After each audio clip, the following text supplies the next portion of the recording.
LDF ഒരു പ്രധാന ഘടകകക്ഷി 2021 LDF പ്രവേശിച്ചത്. കേരള കോൺഗ്രസ് ജോസ് കെ മാണി വിഭാഗം ഇപ്പോൾ CPM-നെതിരെ രംഗത്ത് വന്നിരിക്കുകയാണ്. 12 ഇടങ്ങളിലാണ് കേരള കോൺഗ്രസ് മത്സരിച്ചത്. 12 ഇടങ്ങളിലും ദയനീയമായ തോൽവി.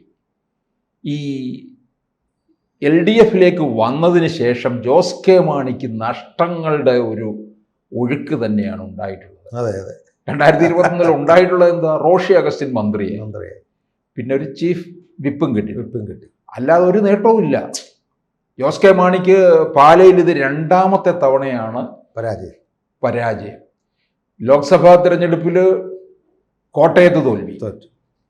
അപ്പോൾ ഇത്തവണ UDF വരണം എന്നുള്ള ചർച്ചയൊക്കെ പലവട്ടവും നടന്നതാണ്.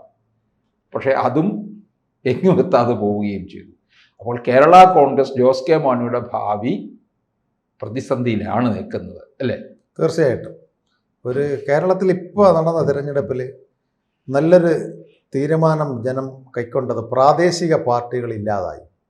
അത് നല്ലൊരിതാണ്. രാമചന്ദ്രൻ കടന്നപ്പള്ളിയുടെ കോൺഗ്രസ്, കൃഷ്ണൻകുട്ടിയുടെ ജനതാദൾ, ജോസ് കെ മാണിയുടെ കേരള കോൺഗ്രസ്, പിന്നെ ഫോർവേഡ് ബ്ലോക്കിൻ്റെ പാർട്ടി എന്തോ ഒരു ആളുണ്ടല്ലോ, അദ്ദേഹത്തിൻ്റെ പാർട്ടി, ഒത്തിരി പ്രാദേശിക പാർട്ടികൾ നിലം പരിശായ ഒരു തിരഞ്ഞെടുപ്പ് ആണ് 2026 നിയമസഭാ തിരഞ്ഞെടുപ്പ്. ജോസ് കെ മാണി പറഞ്ഞ വാസ്തവമാണ്. അവിടെ 2000 വോട്ട്, തുച്ഛമായ വോട്ടിനാണ് മാണി സി കാപ്പനോടുകൂടി ജോസ് കെ മാണി തോറ്റത്. അവിടെ CPM-ൻ്റെ ക്രോസ് വോട്ടിംഗ് മാണി സി കാപ്പന് ചെയ്യാതിരുന്നിരുന്നുവെങ്കിൽ ജോസ് കെ മാണി ജയിച്ചനെ. അതിനിടയ്ക്ക് വെള്ളം മന്ത്രി, വാട്ടർ മിനിസ്റ്ററായിട്ടുള്ള റോസി അഗസ്റ്റിനും പാരവച്ചു. അതെ. അപ്പോൾ ഇപ്പോൾ കോട്ടയത്തുള്ള സംസാരം ജോസ് കെ മാണി റോസി അഗസ്റ്റിയെ പാരവച്ചു. റോസി അഗസ്റ്റ് സ്വാധീനമുള്ള CPM-കാർ ജോസ് കെ മാണിക്ക് പാരവച്ചു. ഇങ്ങനെ 2 ധ്രുവീകരണമാണ് കോട്ടയം, പാല ഈ സൈഡിൽ സംസാരിക്കുന്നത്. ഈ 2 നേതാക്കൾ മാണിയുടെ തണലിൽ നിന്ന് നേതാവായി വന്നു റോസി അഗസ്റ്റിൻ വാട്ടർ മിനിസ്റ്റർ ആയിരുന്നത് ആറ്റുകാലമ്മയുടെ ഒരു ശാപവും കൂടിയുണ്ട്. ആറ്റുകാൽ 19 വാർഡിലെ വെള്ളത്തിൻ്റെ പൈപ്പടയ്ക്കായി CPM പറഞ്ഞ് വാൾവടപ്പിച്ച വ്യക്തിയാണ് റോസി. വെള്ളം കൊടുത്തിട്ടില്ല എന്ന് പറഞ്ഞാൽ എന്നാ മേയർ വെള്ളം കൊടുക്കണ കാണിട്ട്. അങ്ങനെ CPM-ൻ്റെ ഫണ്ട് റൈസിങ് നഗരസഭ നഷ്ടമായപ്പോൾ തിരുവനന്തപുരം കേന്ദ്രീകരിച്ച ഒരു മന്ത്രിയും കാര്യങ്ങളും റോസിയായിട്ട് ചേർന്ന് എഞ്ചിനീയർമാരെ കൊണ്ട് വെള്ളം പൊങ്കാലയ്ക്ക് കൊടുക്കുവാൻ പറ്റാത്തതിൽ സാക്ഷാൽ ആറ്റുകാലമ്മ കൊടുത്ത പണിയാണ് റോസിക്ക് അദ്ദേഹത്തിൻ്റെ മണ്ഡലത്തിൽ പരാജയപ്പെട്ടത്. അതിൻ്റെ ഇടയിൽ കൂടി മാർക്സിസ്റ്റ് പാർട്ടിയുടെ ക്രോസ് വോട്ടും കൂടി നടന്നു. അതെന്തെങ്കിലും ഒരു നിമിത്തം വേണമല്ലോ. അപ്പോൾ ആ കുടിക്കുന്ന വെള്ളത്തിൽ പോലും വാൾവടപ്പിച്ച റോസി ആ പാർട്ടിയെ കേരള അസംബ്ലിയിൽ നിന്ന് അപ്രത്യക്ഷമായി. ഒരു കാലഘട്ടത്ത് കേരള അസംബ്ലി ശിവൻകുട്ടി സഖാവൊക്കെ മടത്തുകെട്ട് അണ്ടർവെയറൊക്കെ കാണിച്ചുകൊണ്ട് നടന്നത് ജനാധിപത്യ ശ്രീകോവിൽ മാണിയുടെ ബഡ്ജറ്റ് അവതരണം തടഞ്ഞതാണ്. കോടിക്കണക്കിന് രൂപയുടെ നഷ്ടമാണ് ഖജനാവിലുണ്ടായത്. അത്തരം വ്യക്തികളൊക്കെയാണ് വിദ്യാഭ്യാസത്തിൻ്റെ മന്ത്രിമാരായത്. അപ്പോൾ അതൊന്നും അവർ മിണ്ടുന്നില്ല. ജനാധിപത്യ ശ്രീകോവിൽ എന്ന് മൈക്കിൽ കൂടി പ്രസംഗിക്കും. അതിൻ്റെ മുകളിൽ കൂടി നടന്ന് ലാപ്ടോപ്പും കമ്പ്യൂട്ടറും ഒക്കെ വലിച്ചെടുത്ത് നഷ്ടമുണ്ടാക്കിയത് പബ്ലിക്കായിട്ട് ലൈവ് ജനം കണ്ടതാണ്. അപ്പോൾ അത്തരത്തിൽ നിയമസഭയുടെ മുടിചൂടാ മന്നനും നീണ്ട 9 കേരള ബഡ്ജറ്റ് അവതരിപ്പിച്ച മാണിയുടെ പാർട്ടി പാലായിലും കോട്ടയത്തും 12 സീറ്റിലും നിലം പരിശായി. UDF വരാം എന്നിരുന്നു. UDF വന്നാൽ ജോസഫ് സാറും മകൻ കുട്ടൻ ജോസഫും പറഞ്ഞു അവരെ എടുക്കുകയാണെങ്കിൽ നമ്മൾ വിട്ടുപോകാമെന്ന് പറഞ്ഞു.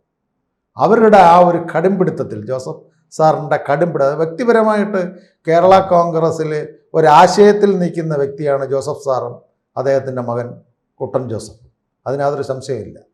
കാരണം ഇദ്ദേഹമേ വളരുംതോറും വളരുന്ന പാർട്ടി എന്ന് ബാലകൃഷ്ണപിള്ള പറയും. ബാലകൃഷ്ണപിള്ളയുടെ കേരള കോൺഗ്രസും പത്തനാപുരത്ത് പോയി. അങ്ങനെ അവിടുത്തെ മാർക്സിസ്റ്റ് കമ്മ്യൂണിസ്റ്റ് പാർട്ടി LDF ഏതാണ്ട് മിക്ക ഘടകകക്ഷികളും ഇല്ലാതായി. അതെ, അതാണ് ഞാൻ നേരത്തെ ജോസ് കെ മാണി വിഭാഗം, കേരള കോൺഗ്രസ് വിഭാഗം, Balakrishna Pillai group, Congress S, Kadannappally, NCP ഇതെല്ലാം പോയി എന്നുള്ളതാണ്. മറ്റേ ജനതാദളിന്റെ കൃഷ്ണൻകുട്ടിയുടെ അത്, അതുപോലെ ജോസ് തെറ്റേലിന്റെ കോവൂർ കുഞ്ഞുമോൻ ഏത് ഗവൺമെന്റ് വന്നാലും സ്വതന്ത്രനായിട്ടൊന്ന് ജയിക്കുന്നവനാണ്. RSP വിമതൻ അദ്ദേഹം. അപ്പൊ ഇത്തരത്തില് കേരളത്തിലെ നാഷണലൈസ്ഡ് പാർട്ടികൾ മാത്രം മതിയെന്നൊരു നിലപാട് കേരള ജനത എടുത്തത് വളരെ സ്വാഗതാർഹമാണ്. Communist marxist party of India, CPI, Congress, Bharatiya Janata party, ഇത്തരത്തിൽ പാർട്ടികൾ മതി. ഇത് അസംബ്ലിയിൽ വന്നിരുന്ന് വിലപേശി മതത്തിൻ്റെ പേരിലും ജാതിയുടെ പേരിലും വിലപേശി ഓരോ പാർട്ടികളും ഉണ്ടാക്കും. അപ്പോൾ ജനാധിപത്യ പ്രക്രിയയിൽ നരേന്ദ്രമോദിജി ആദരണീയ പ്രധാനമന്ത്രി പറഞ്ഞത് അതാണ്. വോട്ടിംഗ് പെർസെൻറ്റേജ് അനുസരിച്ച് ഇനി പ്രാദേശിക പാർട്ടികൾക്ക് അനുവാദം കൊടുക്കുവാൻ പാടുള്ളൂ. അതിനു വേണ്ടിയാണ് പുതിയ ബില്ലൊക്കെ വരുന്നത്, ഇവർ തടയുന്നത്. പ്രാദേശിക പാർട്ടികൾ ഇല്ലാതാകും. ചുമ്മാ ആർക്ക് വേണമെങ്കിലും ഒരു പാർട്ടി ഇലക്ഷൻ കമ്മീഷനിൽ രജിസ്റ്റർ ചെയ്തിട്ട് ഇലക്ഷന് നിൽക്കാൻ ചേട്ടാ ഘടകകക്ഷിയാവാം. ആ ഒരു അവസ്ഥ ഇന്ത്യൻ ജനാധിപത്യത്തെ ഭാരതത്തിലുള്ളവർ ദുരുപയോഗം ചെയ്യുന്നു. ഒരു മാൻഡേറ്ററി അതിനകത്തില്ല. ബ്രിട്ടനിലോ ജർമ്മനിയിലോ അമേരിക്കയിലോ അങ്ങനെയല്ല. അവരുടെ വോട്ടിംഗ് പെർസെൻറ്റേജ് നോക്കിയാണ് പാർട്ടികളുടെ ഇലക്ഷൻ ക്യാമ്പയിനിൽ അനുവാദങ്ങൾ കൊടുക്കുന്നതും അവിടുത്തെ ഗവൺമെൻറ് അംഗീകരിക്കുന്നത്. ഇവിടെ അതല്ല. ആർക്ക് വേണോ ഇന്ന് രാത്രി ഒരു പാർട്ടി ഉണ്ടാക്കി, റൂൾസ് ആൻഡ് റെഗുലേഷൻ ഉണ്ടാക്കി, ഒരു DTP എടുത്ത് ഇലക്ഷൻ കമ്മീഷൻ്റെ പാളയം ഓഫീസിൽ കൊണ്ടു കൊടുക്കുമ്പോൾ അവരൊരു അംഗീകാരം കൊടുക്കുകയാണ്. അപ്പോൾ അത്തരത്തിലൊരു ജനങ്ങളുടെ ഇടയിൽ സ്വാധീനമില്ലാതെ ഉണ്ടാകുന്ന പാർട്ടികൾ നിലംപരിശായത് ഈ തെരഞ്ഞെടുപ്പിൽ സ്വാഗതാർഹം. ദേശീയ പ്രസ്ഥാനങ്ങൾ മാത്രം മതി, ആ രീതിയിൽ പോകണം. ഇനി ജോസ് കെ മാണി ചിലപ്പോൾ രാജ്യസഭയിൽ ഇനി കുറച്ച് ദിവസം കൂടി അദ്ദേഹത്തിന് കാലാവധിയുണ്ട്. ഭാരതീയ ജനതാ പാർട്ടി NDA സഖ്യത്തിൽ ചെല്ലാമെന്ന് പറഞ്ഞ് ഒരു ലാസ്റ്റ് മൊമെൻറ്റിൽ ഇത് NDA അഴിച്ചുപണി നടക്കുവാൻ പോകുന്നു. NDAയിൽ മന്ത്രി ആയിക്കൂടുന്നില്ല. വക്രബുദ്ധിക്കാരനാണ്. ഏത് ഗവൺമെൻറ് വന്നാലും ഉണ്ടാകുന്ന ആളിൻ്റെ മകനാണ്. KM മാണി സാറിൻ്റെ മോനാണ്. ഇന്ത്യയിലേക്ക് പോകും എന്ന് തോന്നുന്നുണ്ടല്ലേ? മിക്കവാറും ആ രീതിയിലുള്ള ഒരു സംസാരങ്ങൾ കോട്ടയം സൈഡിൽ നിന്ന് കേൾക്കുന്നുണ്ട്. NDAയിൽ പോയാൽ NDAയ്ക്കും ശനിദശയായിരിക്കും. അവിടെ ചെല്ലുമ്പോൾ ഇത്തരത്തിലുള്ള ബാർഗെയിൻ വരും. അപ്പോൾ അദ്ദേഹത്തിൻ്റെ ഉദ്ദേശം കുറച്ചു കാലമെങ്കിലും ഭാരതത്തിൻ്റെ ഭരണഘടനാ പദവിയിൽ ഇരുന്നാൽ ഒരു നേട്ടമല്ലേ? കേന്ദ്രമന്ത്രി കേരളത്തിൽ വരുമ്പോൾ അതിൻ്റേതായ ഓണറുകൾ, സല്യൂട്ടുകൾ, ഡിപ്പാർട്ട്മെൻറ്റ് സ്വാധീനങ്ങൾ കേന്ദ്രമന്ത്രി വരുമ്പോൾ. അപ്പം പറയും 19 തിരഞ്ഞെടുപ്പ് വരുമ്പോൾ കോട്ടയം സൈഡിലുള്ള എല്ലാ ബിഷപ്പന്മാരെയും കാര്യങ്ങളെയും ഞാനും അച്ഛൻ്റെ പേരിലും എൻ്റെ പേരിലും കയറി ഇറങ്ങി നമുക്ക് NDA ശക്തിപ്പെടുത്താം. എനിക്ക് രാജ്യസഭയിൽ ഇനി കുറച്ച് കാലം കൂടി ഉണ്ട്. അല്ലെങ്കിൽ നിങ്ങളൊരു രാജ്യസഭാ ഉത്തരേന്ത്യയിൽ തന്നെ എന്നെ ജയിപ്പിക്കൂ, എന്നെ ഒരു സഹമന്ത്രിയെങ്കിലും തന്നാൽ ആ രീതിയിൽ പ്രവർത്തിക്കും. കാരണം LDFലും UDFലും നിന്ന് രക്ഷയില്ല. നിലംപരിശായി ഇനി തിരിച്ചു വരണമെങ്കിൽ ഒരു ഭരണഘടനാ പദവി വേണം. എങ്കിൽ മാത്രമേ ജനം അംഗീകരിക്കുകയുള്ളൂ. ആ രീതിയിൽ പ്രവർത്തിച്ചുകൂടെ ഇല്ലേ എന്നൊരു സംശയം നിലനിൽക്കുന്നുണ്ട്. അപ്പോൾ അത്തരത്തിൽ കേരള കോൺഗ്രസിൻ്റെ അധപ്പതനം 12 സീറ്റിൽ. അതേസമയം ജോസഫ് സാറാണെങ്കിലോ 9 സീറ്റിൽ നിന്നും 7 വിജയിച്ചു. അല്ല, ഇത്തവണ ജോസഫ് ഗ്രൂപ്പിൻ്റെ നല്ല കാലമാണ്. അതെ, സാറ് അതുമല്ല, അവരിത്തിരി ക്വാളിറ്റിയുള്ള ലീഡേഴ്സാണ്. ഇവരെപ്പോലെ അവസരവാദികളല്ല. ഇതിപ്പം അഗസ്റ്റിനെ തോൽപ്പിക്കാൻ ഇദ്ദേഹം നിന്നു, ഇദ്ദേഹത്തെ തോൽപ്പിക്കാൻ ജോസ് കെ തോൽപ്പിക്കാൻ അദ്ദേഹം നിന്നു. അപ്പം അതിന് ജോസഫ് സാറിൻ്റെ പാർട്ടിക്കകത്ത് അതില്ല. അത് സാർ അവിടെ ഇരുന്നിട്ട് നിയന്ത്രിച്ചാലും അത് പറയണ കേൾക്കും. KM മാണിക്ക് ശേഷം പാലാ ഇവർക്ക് കിട്ടിയിട്ടില്ലെന്നുള്ളത് ഇതുവരെയും കിട്ടിയിട്ടില്ല. കാരണം ബിഷപ്പന്മാരും അച്ഛന്മാർക്കും അറിയാം, സ്വാധീനങ്ങളില്ലെങ്കിൽ ഇനി ക്രിസ്ത്യാനിയല്ല, ഇനി ഭഗവാൻ യേശുക്രിസ്തു തന്നെ വന്നാലും അധികാരങ്ങളോ എന്തെങ്കിലും നേട്ടങ്ങളോ ഇല്ലെങ്കിൽ ഒരു ബിഷപ്പന്മാരും ഒരച്ഛന്മാരെയും അവരെയൊന്നും വളർത്തൂല. അതിന് ഏക തെളിവാണ് ഈ 12 സീറ്റിൽ കേരള കോൺഗ്രസ് എമ്മിൻ്റെ പരാജയം.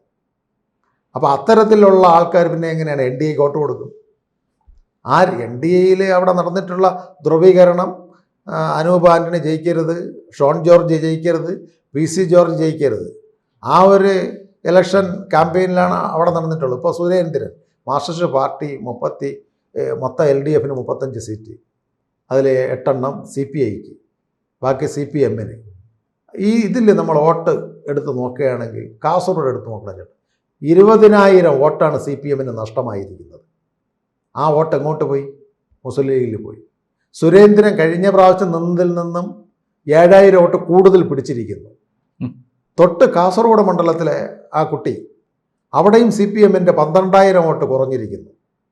തിരുവനന്തപുരത്ത് ജയിക്കുമെന്ന് പറഞ്ഞ കാട്ടാക്കട മണ്ഡലത്തിലെ IB സതീശൻ, അദ്ദേഹം ജയിക്കുമെന്ന് ഗവൺമെൻറ് ഇൻ്റലിജൻസും പറഞ്ഞു, എല്ലാ പാർട്ടിക്കാരും പറഞ്ഞു. ആ രീതിയിൽ കാര്യങ്ങൾ ആ മണ്ഡലത്തിൽ ചെയ്ത വ്യക്തിയാണ്. പക്ഷേ ക്രോസ് വോട്ടിംഗ് കമ്മ്യൂണിസ്റ്റ് പാർട്ടി അവിടെ MR ബൈജുവിന് ചെയ്തിരിക്കുന്നു. കോവളത്ത് നോക്കാം. കോവളത്ത് അതുവരെ പാർട്ടിയുടെ ബ്രാഞ്ചിൻ്റെ നേതാവായിരുന്ന സുരേഷ് സീറ്റ് കൊടുക്കാത്തതുകൊണ്ട് നേരെ NDAയിലേക്ക് ചാടി. അവിടെ പഴയ ജില്ലാ വൈസ് പ്രസിഡൻ്റായിരുന്ന റോഫസ് ഡാനിയലിൻ്റെ മകൻ Fahad Daniel Marxist party Janata Dal എന്ന് മാറിയുന്ന സ്ഥാനാർത്ഥി കൊടുത്തു. കല്ലിയൂർ പഞ്ചായത്തിൽ, വങ്ങാനൂർ പഞ്ചായത്ത്, ബാലരാരം പഞ്ചായത്ത്, പൂവാർ പഞ്ചായത്ത് എല്ലാം LDFന് വോട്ടുള്ള സ്ഥലമാണ്. ഒന്നടങ്കം വിൻസെൻറ്റിന് വോട്ട് കൊടുത്തു. നെയ്യാറ്റിൻകര അൻസലാൻ നല്ല രീതിയിൽ പ്രവർത്തിച്ച ഒരു MLA ആണ്. അവിടെ ശക്തൻ ജയിച്ചു. അവിടെ കമ്മ്യൂണൽ വോട്ടിംഗ് പെർസെൻറ്റേജ് അവിടെ വന്നിട്ടില്ല. CPM വോട്ടുകളെല്ലാം ശക്തന് കമ്മ്യൂണിസ്റ്റ് പാർട്ടി ക്രോസ് വോട്ട് ചെയ്തു. ഇല്ലെങ്കിൽ തിരുവനന്തപുരം ജില്ലയിൽ 9-ൽ പര MLA CPM കിട്ടും, ക്രോസ് വോട്ടിംഗ് ഇല്ലായിരുന്നെങ്കിൽ. ഈ അവസ്ഥയാണ് കോട്ടയത്ത് നടന്നിട്ടുള്ളത്. കോട്ടയത്ത് മാണി സി കാപ്പൻ എന്നും പിണറായിയുടെ ഒരു സന്തത സഹചാരിയല്ല, അവരുമായിട്ട് ബന്ധമുള്ള ആളാണ്. അപ്പോൾ ചില ബ്രാഞ്ച് യൂണിറ്റ് തലങ്ങളിൽ കാപ്പൻ വോട്ട് കൊടുത്താൽ മതിയെന്ന് കോട്ടയം ജില്ലയുടെ ഡിസിഷനായിരിക്കും. അതുകൊണ്ടായിരിക്കും കാപ്പൻ ആയത്. കാപ്പൻ ഇടതുപക്ഷ മുന്നണിയിലേക്ക് വരണം എന്ന് പറഞ്ഞപ്പം എടുക്കരുതെന്ന് പറഞ്ഞത് ജോസ് കെ മാണിയും അഗസ്റ്റിനുമാണ്. ആ വൈരാഗ്യം ഉള്ളിൻ്റെ ഉള്ളിലുണ്ട്. അതുകൊണ്ട് വരുന്ന തിരഞ്ഞെടുപ്പുകളിൽ ഇനി ഈ പ്രാദേശിക പാർട്ടികളുടെ നിലനിൽപ്പുകളുടെ പ്രശ്നങ്ങളാണ് വരുന്നത്. ശക്തിയില്ല എങ്കിൽ ആരും ഘടകകക്ഷിയാക്കുകയെന്നില്ല. ഇപ്പോൾ UDF പറഞ്ഞല്ലോ, ഒരു സീറ്റുള്ള ഘടകകക്ഷികൾക്ക് മന്ത്രിസ്ഥാനം കൊടുക്കുവാൻ താല്പര്യമില്ല. നല്ല തീരുമാനമാണത്. ഒരു സീറ്റ് അവർ മന്ത്രിമാർ വരും, 20 പേഴ്സണൽ സ്റ്റാഫുകൾ വരും, അതിൻ്റെ അധികാരങ്ങൾ, ബാക്കി കാര്യങ്ങൾ, ഗവൺമെൻറ്റിൻ്റെ എല്ലാ ആനുകൂല്യങ്ങളും വരുന്നു. ചെറിയ പാർട്ടി വളരും. അതുകൊണ്ട് ഇത്തരത്തിലുള്ള ചെറിയ പാർട്ടികളെല്ലാം ഒന്നായി ചിലപ്പോൾ പാർലമെൻറ്റ് തിരഞ്ഞെടുപ്പിൽ NDA മുന്നണി വിപുലീകരിക്കുവാൻ സാധ്യതയില്ലാതെയും ഇല്ല. ആ രീതിയിലുള്ളൊരു പ്രവർത്തനം കേരളത്തിൽ നിന്ന് നടന്നുകൊണ്ടിരിക്കുന്നു. കാരണം ഇനി കേന്ദ്രത്തിൽ ഏകദേശം കുറച്ചു കാലം നരേന്ദ്രമോദിയുടെ നേതൃത്വത്തിലുള്ള ഗവൺമെൻറ്റുകളായിരിക്കും. എന്തെങ്കിലും കേന്ദ്ര ആനുകൂല്യങ്ങളും കേരളത്തിലുള്ള കാര്യങ്ങൾ നേടിയെടുക്കുവാൻ വേണ്ടി ചിലപ്പം ഇത്തരത്തിലുള്ള ചെറിയ ചെറിയ കക്ഷികൾ ഇനി നിലനിൽപ്പില്ല എന്ന് കണ്ടാൽ നമ്മുടെ BDJS, അതുപോലെ തന്നെ ലോക് ജനശക്തി, അതുപോലെ നമ്മുടെ 2020 പോലുള്ളത്, ഇത്തരത്തിലുള്ള ചെറിയ പാർട്ടികളെല്ലാം കൂടി ചേർന്ന് ചിലപ്പോൾ നാഷണൽ ഡെമോക്രാറ്റ് അലയൻസ് വിപുലീകരിച്ചെന്നും വരാം. ആ രീതിയിൽ വരികയാണ് എങ്കിൽ കേരളത്തിൽ ഭാരതീയ ജനതാ പാർട്ടിയും NDAയും ഒരു മൂന്നാം ശക്തിയായിട്ട് മാറി പാർലമെൻറ്റ് തിരഞ്ഞെടുപ്പ് നേരിടേണ്ട ഒരു സാഹചര്യത്തിലേക്ക് എത്തിക്കൂടുന്നില്ല. ഇപ്പോഴത്തെ സാഹചര്യം വെച്ച് നോക്കുകയാണെങ്കിൽ ഇനി ജോസ് കെ മാണിയെ UDFിലേക്ക് എടുക്കുവാൻ ചാൻസ് ഇല്ല. കാരണം ജോസ് കെ മാണി ഇല്ലായെങ്കിലും തിരഞ്ഞെടുപ്പിനെ നേരിടാം. പാലായിലും കോട്ടയത്തും ഇടുക്കിയിലും എറണാകുളത്തും നേരിടാമെന്ന് UDF നേതാക്കൾക്ക് മനസ്സിലായി. LDFിൽ ആണ് എങ്കിൽ ജനപിന്തുണ കുറഞ്ഞുകൊണ്ടിരിക്കുകയാണ്. ഒരു MLA പോലുമില്ല.